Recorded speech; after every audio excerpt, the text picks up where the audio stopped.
So yung mga kapatid natin ng mga Ilocano, mga kabayan na napasugod dito sa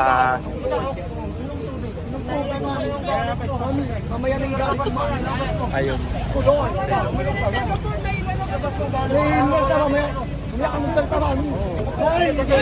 Kami lang mami, kami.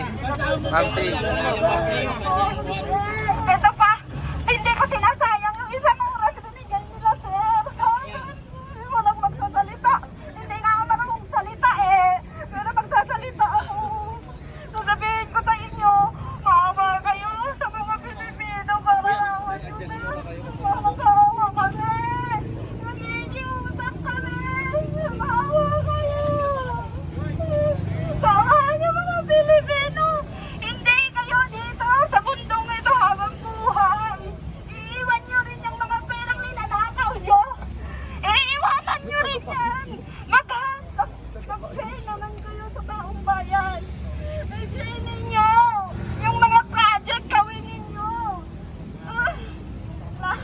Higit sa lahat. oh, relax muna, relax. Oh, si Ma'am si muna, Ma'am si.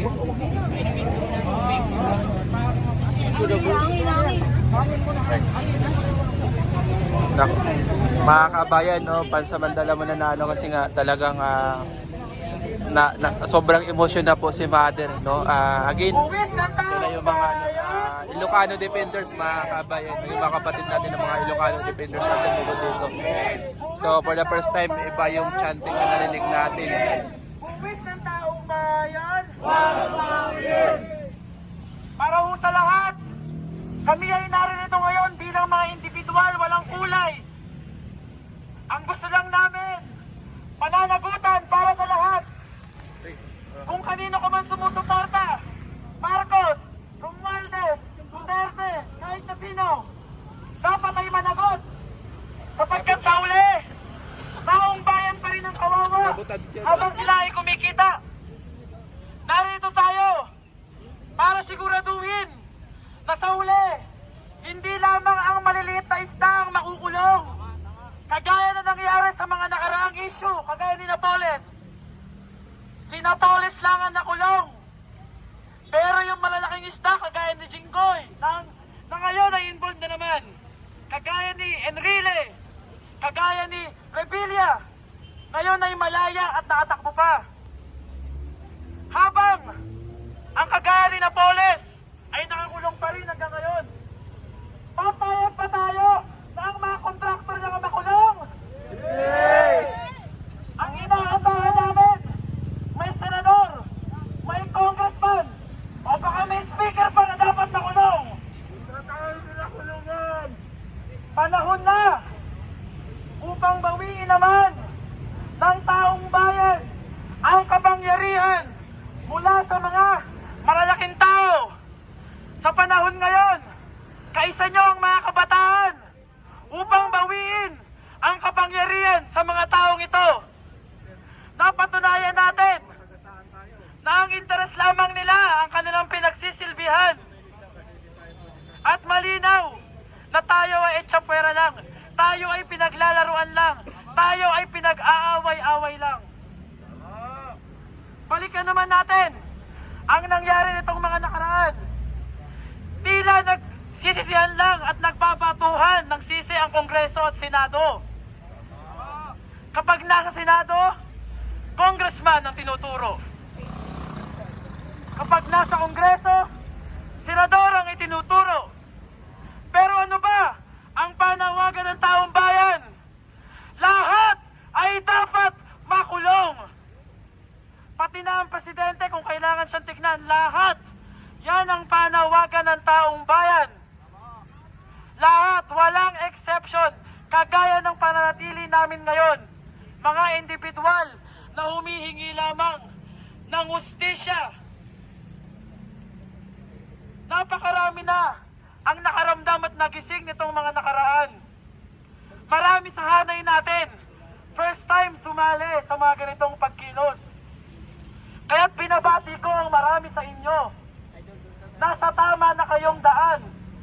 Huwag na tayong pumikit sapagkat tayo na ay nagising. Asahan natin na dapat hindi lamang ito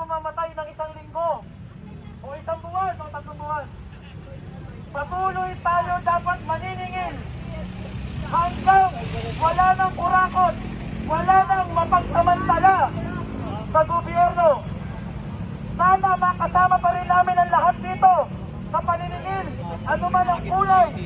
At sana wala nang loyalty sa mga politiko. Tandaan natin, nagkaisa tayo bilang mga Pilipino at bilang mga mamamayan. Naroon din sa Kongreso, isang kitang-kita sa Arzuela. So, makita natin, wala tayong pag-asa dyan. Ang tanging pag-asa natin ay patuloy ang pakikipaglaban hanggang sa makamit natin ang tunay na katarungan para sa ating mga kababayan na nawalan ng kanilang mga mahal sa buhay, nawalan ng kanilang ari-arian.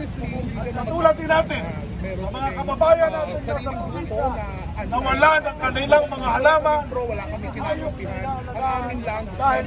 dahil dito sa bahang nangyayari. Mga mahal sa kababayan, muli, hindi na ako magpapakaba na sasabihin, ulitin ko, huwag tayong titigil habang hindi natin nakakamit ang katarungan para sa ating bayan. Maraming salamat sa inyong lahat. At tayo, sa September 21, magsasama tayo. Huwag tayong titigil pagkat nasa atin ang lakas ng bayan. Maraming salamat sa inyong lahat. Honestly, sa lahat po ng hindi po ako pwede magsabi. Wala po akong alam o Bakit mo ang buga? May nilagang tulangan na isang ang layang ginawan. Ang itlap ng watahon, may tagumpay na nagdidingdig. Ang minuwi na taraw ng kailan pag may magdidilim. Tupat araw ng buwan, ang sita, buhay at nais sa piling mo. Ang ligaya na pag may mga api, ang mamatay ng dahil sa'yo.